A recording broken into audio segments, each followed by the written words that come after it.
یانەی پێشمەرگەی سلێمانی بۆ ڕوبەڕووبوونەوەی یانەی هەندرێن خۆی بە یاری کۆتایی خولی لاوانی کوردستان گەیاند.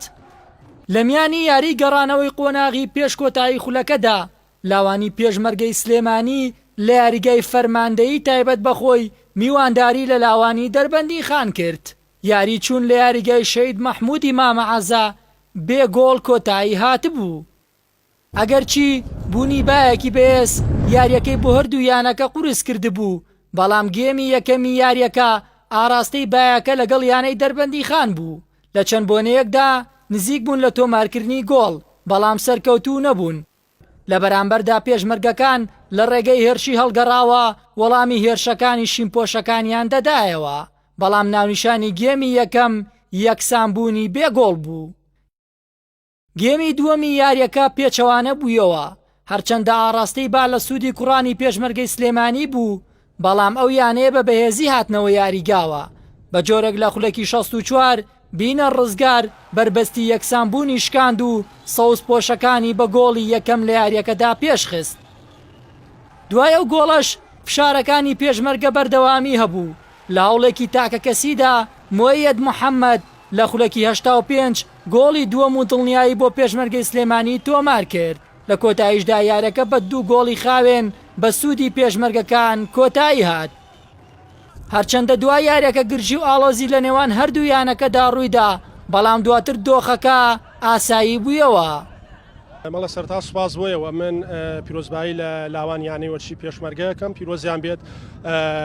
ئەوان حتمما ئێمە لە گێمیە کەما لە ڕاستیا کە هەرچەند کە شۆوا یاری هەردوو لای تێکدا و نەمانتوانی چەند هەلێکی ئاسان بقۆزینەوە.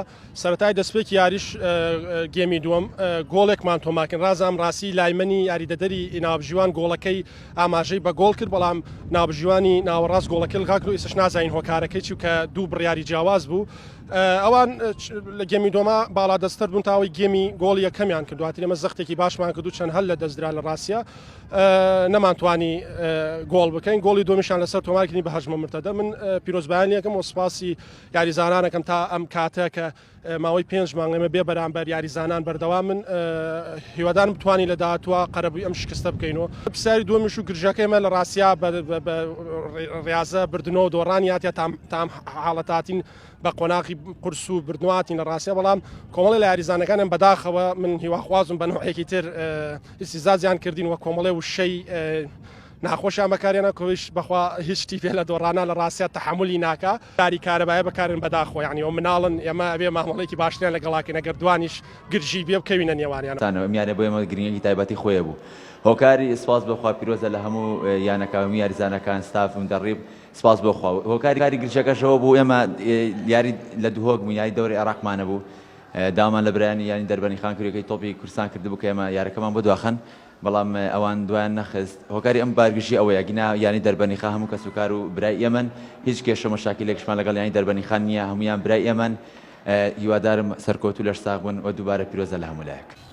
بەو سەرکەوتنە پێشمەرگەی سلێمانی لە یاری کۆتایی خولی لاوانی کوردستان ڕوبەڕووی هەندرێنی شاری هەولێر دەبێتەوە.